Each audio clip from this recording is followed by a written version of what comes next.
Hi, I'm Sam. And I'm Max. And this is Movie Nostalgia, where we give you an honest review of the movies we meddled with so mischievously over at Maybe Movies. And this time, we're talking about The Black Hole, the Disney-produced 1979 film directed by Gary Nelson, starring the talents of Max Millenschell, Anthony Perkins, Robert Forster, Joseph Bottoms, Yvette Mimieux, Ernest Borgnine, and featuring the voice talents of Roddy McDowall and Slim Pickens, and also featuring a score by John Barry of Bond fame. Oh, yes. And I must admit that's one of the first things I think about this film, is the score just does so much work in it. It does. It does. It does have that level of... Not prestige. Prestige isn't the word I'm trying to... It's... Wish I could help you there, buddy. It's otherworldly, obviously, because it's a sci-fi film, that makes sense. But it adds that... No, I suppose prestige is the word I'm looking for. Because there's Are you thinking gravitas? Yes and no. Yes, yes, partly. But no, because it adds that same kind of sensibility of grandeur. I think that's what I'm looking for. Ah, grandiosity, yes. Yes, that you kind of would expect in a Bond film. And because obviously they're by the same composer, it kind of almost puts you in the same mindset. Ah, yeah. Okay, I can see what you're saying, yeah. Yes, so, as you said, 1979. This is all the childhood memories, isn't it? For me it is anyway, certainly. I would have seen this when it first came out on TV here, so that would have been, 81, something like that. That's when I saw it too. Yeah, and it was just, oh great, it's another sci-fi thing. Obviously it wasn't until a lot later that you kind of understood that these things were all kind of Star Wars clones, copycats, those kind of things like this, Battle Beyond the Stars, Ice Pirates, all of those kind of things were, all kind of came off the back of Star Wars. But this one, I always had a lot of time for this one. Crazy as some of the science is in it, which apparently was a thing. Apparently Alan Dean Foster, who did the novelisation for it, was quite appalled about the degree of scientific inaccuracy in the original script. Okay, he wrote a report and sent it to Disney. Right. Trying to get some of it changed. I see. Well, that does explain, because there is some scientific accuracy in parts of the script. And it's one of the things I noticed as an adult watching it, going, oh, they thought of that at least. Well, again, it's only... But no, apparently they didn't think of that. It took the... Yeah, exactly. But certainly little things, again, obviously at the time, it would have gone straight over my head. Watching it again now, they make reference to an Einstein-Rosen bridge. I was a lot of time for it, again, partly because there was those slightly more scientific elements into it. Also because it's such a thin, sort of like a narrow wedge on this universe that they've created. And I always kind of felt slightly captivated by it. Okay. Because you saw so little of it, it always made me wonder, what else populates this universe that they've created for the story.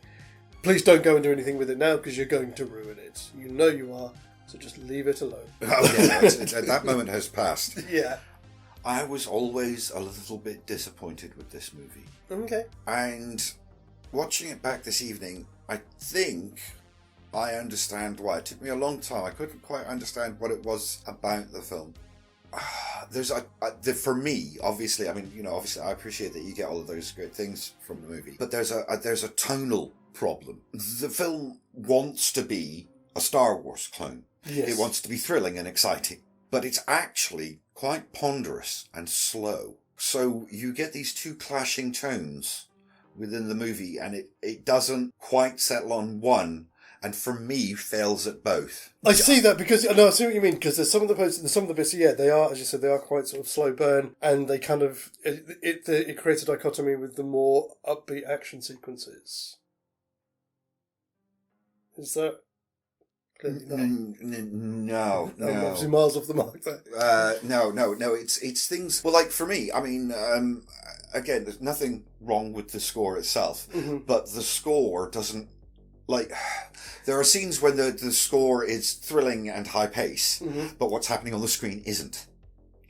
Oh, I see. And it's not just the score. That's just an example of certain things. But there are points when the film clearly wants you to be thrilled and excited by it, and I'm just not. It's not high paced. Even the action sequences aren't high paced. They're quite low energy. Interesting. I disagree completely. I never. I mean, certainly, I'd say watching it back this time, yes, certainly. There's the third act could have used a bit more work. They kind of take a lot of license with a lot of things, in the finale, and those bits, I think, after doing so much good work at the start of the film with trying to set the tone and the pace of the film, I thought those were out of play, didn't work as well for me now as an adult. I'm talking about the bits where they're trying to get to the pod and all of this kind of thing. Some of those bits are kind of like that. You're cheeking reality a little bit too much there. Oh, right. Well, yeah. You see, this is obviously we're coming from different places. Because, we are different, yeah. Because it's not just adult me that felt that way. It was child me too. See, as a kid, it just washed over me. I really enjoyed. It's weird, but when I was trying to work it out, one of the things my brain kept going to is, in many ways, it reminds me of a film like Silent Running. Okay, yeah. God, the difference is that Silent Running doesn't attempt to be in any way thrilling or exciting. Yes, it's a slow burn from start to finish. It's a slow burn movie. Yeah. Maybe it's the production, from the producers it came down. I'm not sure. But the problem is that there's a slow-paced script that they really wanted to be exciting and thrilling and almost fast-paced. It was originally conceived that it was more of an adult film. That makes sense. And it's so possibly you're right. Possibly it was the producers there were going. Sorry, just thinking producers are like. I mean, I definitely appreciate it more man, as an adult. we need to get more action in this thing. Oh, sell it to the kids. Maybe that's what happened. Maybe the script was originally intended as an adult film, and they think, well, no, we can market this to kids. Yeah, that would make sense, because certainly, I mean, even though I'm still a little disappointed with the film, I enjoy it a lot more as an adult. Mm-hmm. I was very disappointed as a kid. I really just kind of ran with it. I'm just like, this is really cool, and flaming soaring meteors and everything, and it's just like, hooray! Yeah. Oh, right. Yeah. No, it was all. Yeah. Well, I mean, that's it. Yeah. For me, it was glacial. Weird, interesting. It's a glacial film, which I can appreciate as an adult. As a child, I did not at all. Weird. No. Even then, no, because I mean, I like Silent Running, and I always did like Silent Running, and I saw that when I was like 8.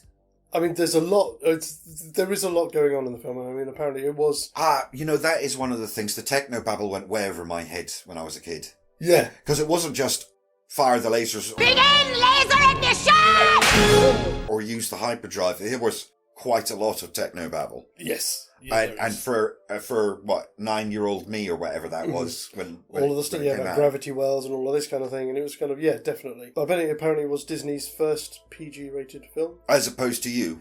Yeah. Right. Yeah.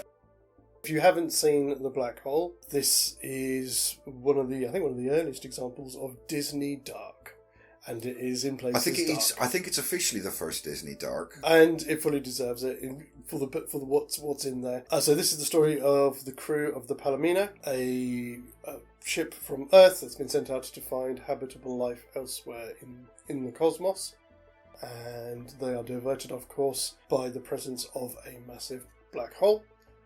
And some distance from the black hole, seemingly in a stationary orbit around it, is a lost ship, the USS Cygnus. There's a pub in Norwich that used to be called the Cygnet. That's where my head went to. I only ever went there once.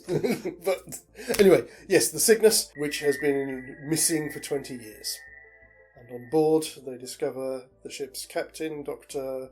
Reinhardt, who is wonderful. Actually, Maximilian Schneid's always wonderful, but in this kind of Dr. Frankenstein meets Captain Nemo kind of role. He's textbook mad scientist. Yes. But not the babbling kind so much. The brooding, yes. Yeah, the brooding kind. Genius, yeah. But like the look was so textbook mad scientist. Absolutely.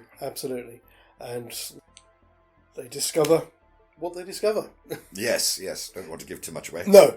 But it is fantastic. And there's some interesting stuff in it it's like, again, you're on this gorgeous, what looks like mostly like glass ship out in space. And yet you've got like an 18th century dining room. Oh, yeah. 19th century, should I say, dining room. Interesting details in there, yeah. Complete with real candles and everything. It was I missed that. I don't pay attention to the details sometimes. There was obviously there was the chandelier, but there were some candelabras on the sideboard as well, which is just fascinating. Just this juxtaposition of genres and ideas. I mean, I know you were saying while we were watching it that, you were saying about Gary Nelson, about the director. I didn't really sort of know that much about him. Apparently, as far as I can see, this is one of his only film credits. Oh, right. But he did have quite a long career. He found credits going back to the early 60s. Stuff like Gilligan's Island. What, directing? Or Directing. Oh, right, okay. Get Smart, things like that. Oh, okay, so he was a TV guy. Yeah. Oh, okay. Yeah. Also, interestingly enough, and again, I remember this. Do you remember this series? I'd be interested to know if you do, because it's one I'd kind of forgotten about until I saw it on his list of credits. Uh-huh. From the late 90s, there was a series ran for 3 seasons called Early Edition. It was about a guy who was a reporter or something, and every day he'd get the paper delivered, but it was tomorrow's paper. I remember. I never watched it, but I remember it being on the TV listings. He directed all 19 episodes of that, apparently. Oh, okay. So, he had a reasonable career. Yeah, okay. Just not in the usual manner. No. Not the Hollywood manner. No. But as I said, it's an interesting film, and again, as of those clones of sort of Star Wars that came out in the years after it, for me, certainly, it's only one of the most original. It's so different from everything else. Yes. So many of the other ones went very hard into the science fantasy and the space opera of it, whereas this was, at least nominally, an attempt at something like hard sci-fi. Exactly. And it came out about 13 days after Star Trek The Motion Picture. Okay, which I did see at the movies. Oh, well, I didn't. I was too young for that, I think. This was expensive for its day, 20 million to make, and made just shy of 36 worldwide. Oh, wow. So they only just maybe made their budget back. Only just, yeah. But, which is a shame. And again, I suppose it was one of those ones, maybe it will grow with time, I don't know. It's not one that you still see around a lot anymore, which is a shame, because I think it's worth a look. It is like a good attempt at the time, and it's got a lot of things that stand out for it, but it's never really made cultural waves, has it? No. Not in the same way that Blade Runner or even, as we were saying, even the other ones from the time. I mean, yes, A Battle Beyond the Stars has now got a huge following now. Yeah, you see, that's like Battle Beyond the Stars for me is Black Hole for you. Yes, that's certainly that one was one I saw later, and then that one I remember less than until I rewatched it again recently, Battle Beyond the Stars. Oh, right, yeah. And again, the other one, Ice Pirates as well, which again I only vaguely remember. I remember I enjoyed it, but I couldn't really tell you anything about it. It is awesome. We will have to find something to do with that. I'll have to rewatch it, but we'll have to. I've got it. Oh, fantastic! I've got it. Don't you worry, I'll bring it over one day. Nice. What something I did find out, which I think is crazy. Apparently, the director Gary Nelson, for the part of Dr. McCrae, his original casting was some unknown actress called Sigourney Weaver. Oh, you kidding me? No, and the producers said no because they didn't want to put an actress in with such an unattractive sounding name. And obviously, Alien came out about 8-9 months before this. A deer! A female deer. I think you fracked that one up, buddy. Mm-hmm. But yeah, as I said, I still enjoy it. The more I watch it, I do see, as I said, mostly in the third act, in the finale, that the flaws in the film, which obviously it does have. But again, for me, I never had a problem. I said at the beginning with the setup, the pacing, and all those kind of things. I definitely think it's worth your time if you are a sci-fi fan. If you want to see something a little bit different from Disney, it's definitely worth a look. I think it's going to be another one. I'm going to give it a 1.5. I'm going to give it a 1.5. All right. Yeah. I'm just going to give it just the 1. It is worth a watch. It's not a bad bit of sci-fi. It's definitely worth your time to watch once. It's just not what you might expect from Disney. Yeah. Vet before showing to your children. Yeah. But then again, we watched it as kids and we turned out fine. Nothing wrong with us at all. There's no earthly way of knowing. Sorry, that's the wrong film. Oh dear. Anyway, what is the shortest distance between 2 points? A straight line? I think you'll find with a gravity drive, it's no distance at all. Well, there you have it, folks. Do you see? We'll see you next time. As always, guys, TTFN.